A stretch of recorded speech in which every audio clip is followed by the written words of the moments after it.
অবাক হয়ে গিয়েছি যে কয়েকদিন আগে একটি অ্যাডভার্টাইজ দিয়েছে যে আপনার ফোনে 50 টাকা রিচার্জ করলেই আপনি আপনার ঘরের ভিতরে পরিমণি কি পেয়ে যাচ্ছেন। আমি তো অবাক হয়ে গেলাম, এটা কেমন কথা। পরে দেখলাম যে আপনি আপনার ফোনে যদি 50 টাকা রিচার্জ করেন, যে কোনো একটি মেসেজ আপনার কাছে আসবে, আপনাকে একটি উপহার দেওয়া হবে, আর সেটি হলো একটি দামি ব্র্যান্ডের গাড়ি। আর সেই গাড়ির চাবি আপনার হাতে তুলে দেওয়ার জন্য আপনার ঘরে চলে আসবে পরিমণি। এই সমস্ত অশ্লীল নায়ক নায়িকাদেরকে দিয়ে অ্যাডভার্টাইজ করালে ওই সমস্ত কোম্পানি তো কখনো আল্লাহ সুবহানাহু ওয়া তাআলার রহমত আসতে পারে। ভাই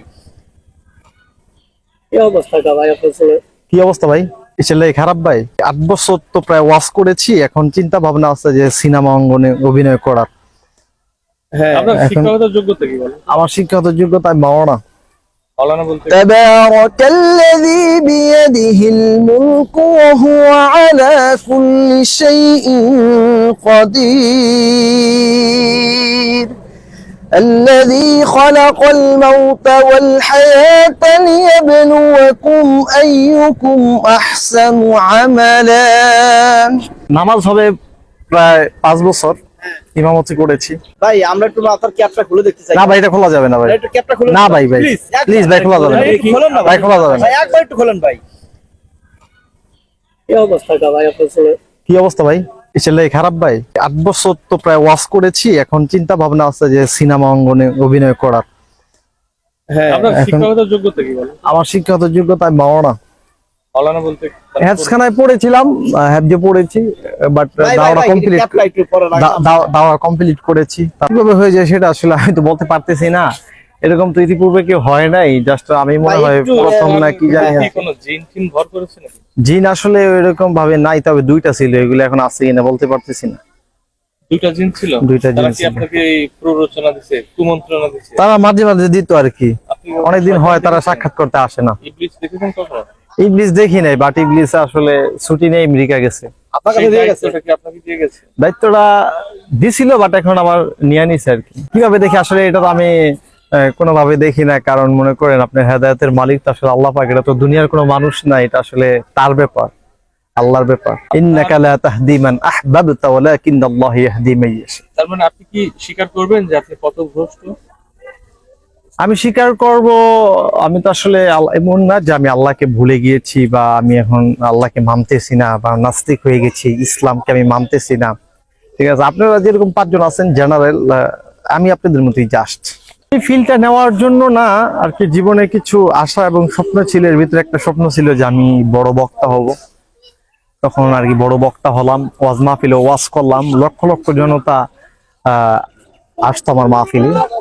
আপনি ইউটিউবে সার্চ করলে পাবেন, মাওলানা ওমর ফারুক আল আজমি লেখলে অসংখ্য আমার ওয়াজ আছে, সেখানে হাজার হাজার জনতা।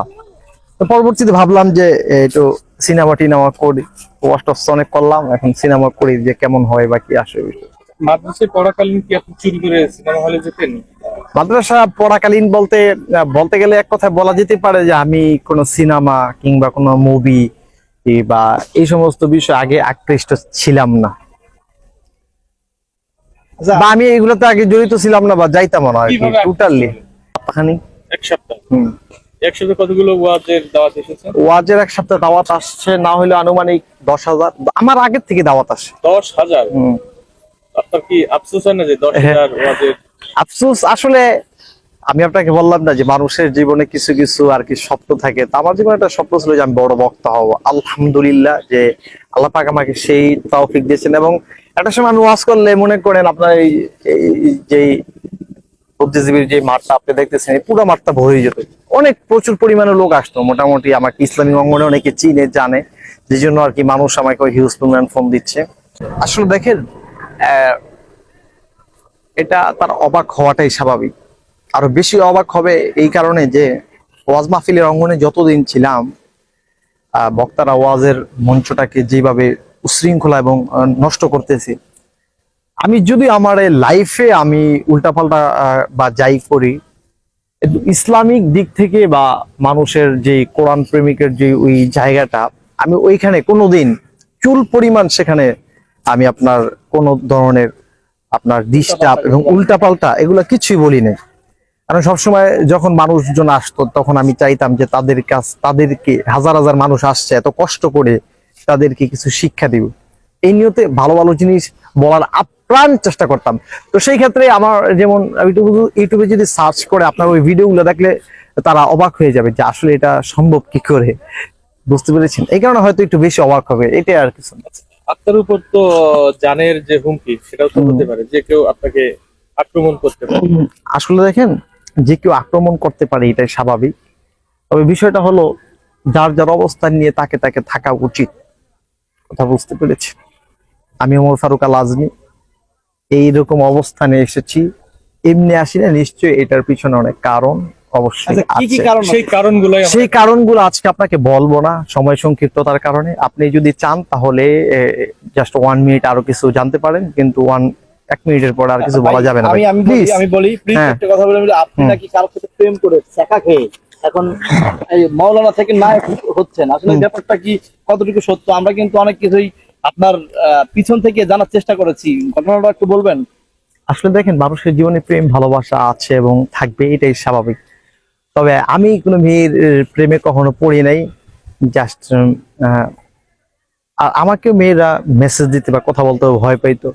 যাই হোক, ওই প্রেম প্রীতির বিষয়টা না বললে প্রেম প্রীতির বিষয়টা কি আসলে সঠিক কিনা, যেহেতু আপনি একজন মানে অনেক সঠিক ভালো ভাই মানের শুনেন, অভিজ্ঞ please, মানুষ, আমি পাশাপাশি অনেক আমি জ্ঞানী আপনাকে মানুষ। আমি আপনাকে বলি, আপনি একজন সাংবাদিক মানুষ, সম্মানিত মানুষ, আপনাদেরকে সম্মান করা উচিত, কারণ হলো আপনার জাতির বিবেক। কিন্তু বিষয়টা হচ্ছে যে এই প্রেম প্রীতির যে বিষয়টা, সেটা মনে করেন মিডিয়াতে আসলে ওপেনলি বলা ওইরকম ঠিক না, কারণ এর